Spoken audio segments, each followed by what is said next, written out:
This next video is going to be showing you how to wire everything in the main menu manager on this main menu scene. You'll notice there's a lot of stuff in here, so we're going to use this video just to go over this one. Now, if you click on this main menu panel, you'll see it targets the object that's wired to it over here in the hierarchy.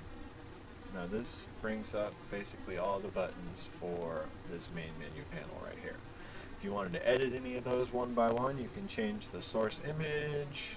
You can come down here to on click and you can add other events that will be called when that button is clicked. So if you wanted something else to activate when the game starts, you can set it there. And you can do that for any of these buttons.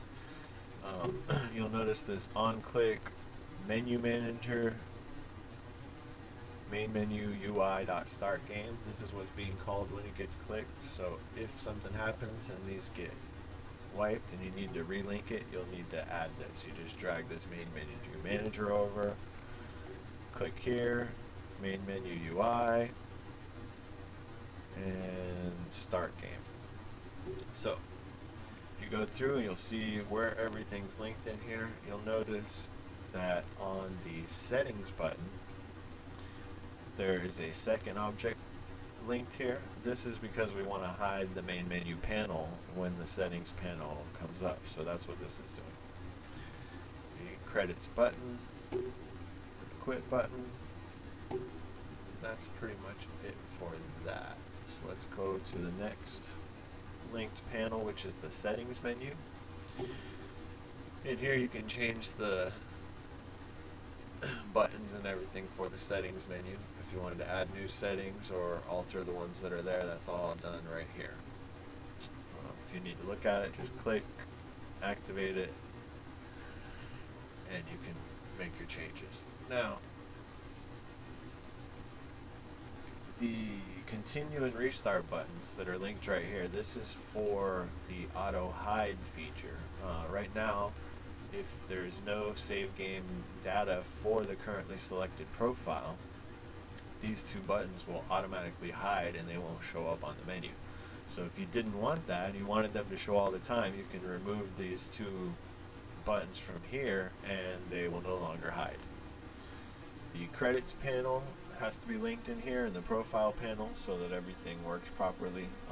So the save system won't work properly if there's not a profile selected. Now the scene settings, game scene name, this is the name of the first game scene that will open when you click the start button. Make sure that that scene is in the build profile list or else it won't work. Now this right here is the profile that's active when the game first starts, so you can change that there. Here you have the confirm restart panel. Now this panel is what comes up when you click restart so that it doesn't delete all your saved information without warning you, because restart will erase the saved data for the currently active profile, and having this confirm restart linked to it is what brings up the panel that says, are you sure you want to delete all your saved game data? So you also need to link your two continue and restart buttons right here. Screenshot capture. This is what captures the image that will be the thumbnail for your saved games in the save load menu. If you wanted to get rid of those thumbnails and add a button, you could remove this, but if you want that to work, you'll have to have this in here. Profile selection also required. Again, so that the save system will work. This don't destroy on load tag script. You can attach this to any game object that you need to persist through scenes. So if you wanted to make your player, for example, survive to the transition to the next scene, you can add this to it. And if you check this prevent duplicates box, it will make sure that there's only one object in the scene. Now it is set so that if there is a prefab for that object already in the scene you're transitioning to, this will not overwrite it. That way, if you wanted to edit one of these objects that has a don't destroy on load tag, you can edit it and place it in the scene, and this one will not overwrite the one in the next scene.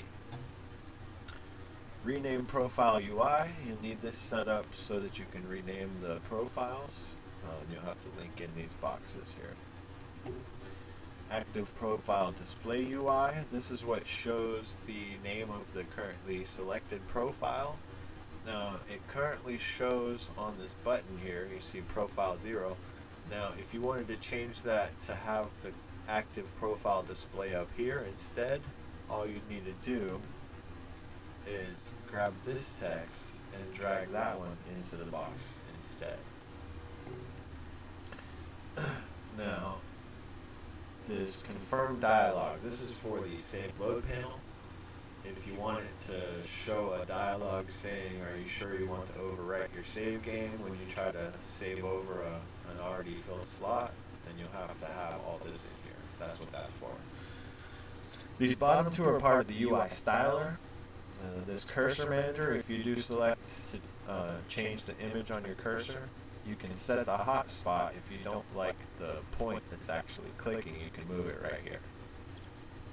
The title background manager, here you can have a quick way to change just the image on your background. And if you click on this, you can link right to your style config and you can make your edits in there.